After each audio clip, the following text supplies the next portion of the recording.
My worker complained about the lazy owner for 45 minutes, not knowing I was the owner he talked about. I walked into the break room at my manufacturing plant wearing jeans and an old college hoodie, carrying my lunch in a paper bag like I always did.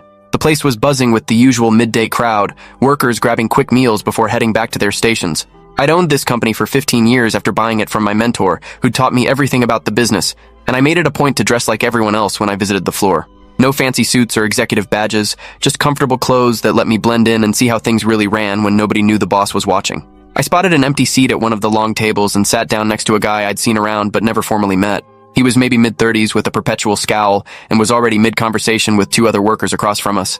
I nodded hello and started unwrapping my sandwich while they continued talking about last night's game. The conversation was normal enough until the guy next to me, whose name tag read Dennis, suddenly shifted topics and started complaining about management.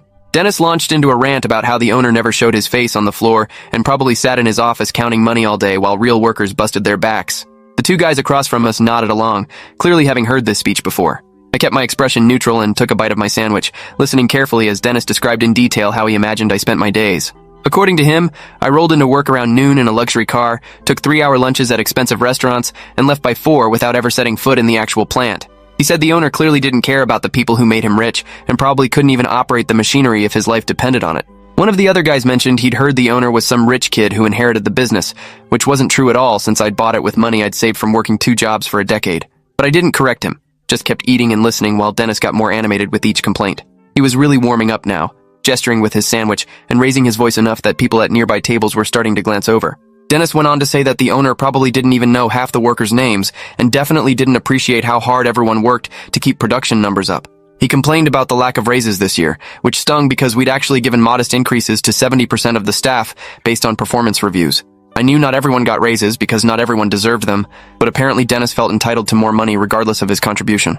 He started listing all the ways he thought the owner was incompetent, including the recent decision to upgrade our quality control systems, which Dennis called a waste of money that could have gone to worker bonuses.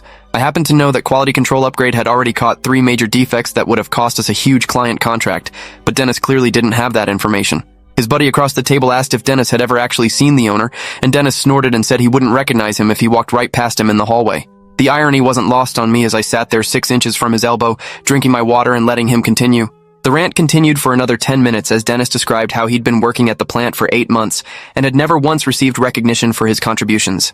He said he worked harder than anyone else on his line and that the owner probably didn't even know his name or care about his excellent attendance record. I made a mental note to check Dennis's file later because I had a feeling his version of events might not match reality. One of the other workers tried to change the subject, but Dennis was on a roll now, complaining about the break room coffee being cheap and the parking lot needing repaving.